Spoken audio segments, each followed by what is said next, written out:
All right, if you're planning on building a new house, I need you to just pause for a moment. Forget about the colors, forget about the style, just for a second. Before you pick a look, you've got to understand the science of how your house is actually going to perform, because trust me, that's what's going to matter in the long run. And this right here, this quote just gets straight to the heart of it. It changes the whole game, doesn't it?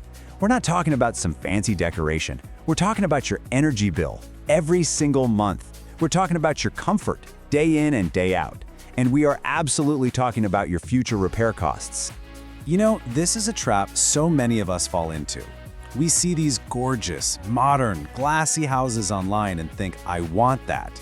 But if that beautiful design isn't based on solid principles, that dream look can turn into a total nightmare. I'm talking about a house that's constantly overheating, that leaks every time it rains, and where the paint is peeling off way too soon. Now get a load of this number. A poorly designed exterior can literally make your house 3 to 7 degrees Celsius hotter inside. Think about that. That is the difference between being comfortable and having to blast your air conditioning 24/7, which, as you know, leads to absolutely massive energy bills. So this is the big mind shift. I want you to start thinking of your house's exterior as a high-performance system. Yeah, just like a high-performance car. Every single part has a job to do to manage heat, to get rid of rain, and to keep your running costs low. It's a machine for living, not just a pretty box. Okay, so how do we actually build this performance system? Well, the good news is it's not some crazy secret. It all boils down to 6 fundamental principles. And the best part, they work for any house, no matter what architectural style you're in love with. And here they are.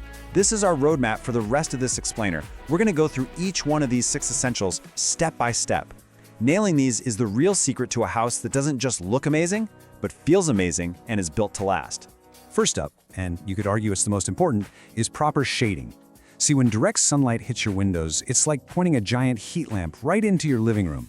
Simple things that have been used for centuries, by the way, like roof overhangs, balconies, and setting your windows deep into the wall, create shade. They block the heat before it even gets a chance to get in. A flat wall is just a magnet for heat.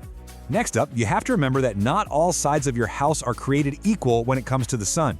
The north side, it gets nice indirect light, so bigger windows are generally okay. But the west side, oh, the west side is the danger zone. It gets absolutely blasted by that harsh afternoon sun. You have to reduce the amount of glass there, or you better have a really, really good shading plan. And that brings us to a really important rule of thumb. Your total window area should ideally be less than 30% of your total wall area. Now, if you go over that, you're basically fighting a losing battle against heat, unless, that is, you're ready to spend a ton of money on super high-performance glass. Okay, let's talk about the biggest enemy of any building, water. You know, it's hardly ever bad cement that causes all those problems you see. It's water getting where it shouldn't. And your best defense is these tiny, inexpensive details you see here. A slope top on your parapet wall, a little grooves under your windowsill called a drip edge. These little things are your superheroes. They direct water away from your walls, preventing leaks and damage for decades. Principle 4 is absolutely non-negotiable, especially in hot climates: thermal insulation. This is not an optional extra. It is essential. Your walls and your roof need insulation to slow down the heat from getting inside. Your architect should be able to tell you the U value of your walls. Just think of it like a golf score for insulation. The lower the number, the better it is. This brings us to number 5, which kind of builds on our shading idea. That super flat minimalist look might seem cool and modern, but a design that has depth, recessed windows, balconies, different layers, is just so much smarter. These layers create their own shade, they help airflow around the building, and they break up the heat. So remember this, depth is not decoration, it's climate protection. And finally, let's talk about the entrance. A well-designed main entrance isn't just about making a good first impression. A proper canopy or portico protects you and your expensive door from the brutal sun and the pouring rain. It's a small detail, but it improves the performance of the house and, just makes coming home feel so much better. So let's see how these principles actually play out in the real world. I mean, how would you apply them differently in the super dry heat of the Middle East compared to the humid, rainy climate of South Asia? This chart lays it out perfectly. In the Middle East, you'll see light colors to reflect that intense sun and deep-set windows for shade. But in South Asia, where you've got monsoons to deal with, a sloped roof with huge overhangs is absolutely critical to handle all that rain. The big takeaway here is you can't just copy and paste a design that wasn't created for your specific climate. It just won't work. So, how can you be sure that your own project is actually on the right track? Well, that brings us to our final and maybe most important step, a simple test for your architect. This will tell you if your house is being designed for real life or just for a pretty picture in a magazine. These are the 5 questions you have to ask. And don't worry if you don't know exactly what thermal bridging is. Your architect absolutely should. If they can give you clear, confident answers to all of these, that is a fantastic sign.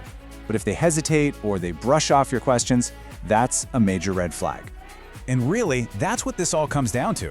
A truly beautiful home isn't about looking expensive or trendy. It's about how it lives. It's a house that keeps you cool, that doesn't leak, that saves you money on electricity, and that ages gracefully without giving you constant headaches. Now that is the real definition of a well-designed home. So I'll leave you with this final thought.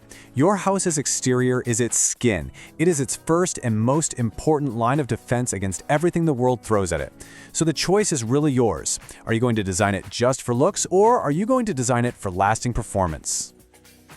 If you're ready to level up, like and share this video. Subscribe and hit the bell to join the future of efficiency. Era, your life optimized.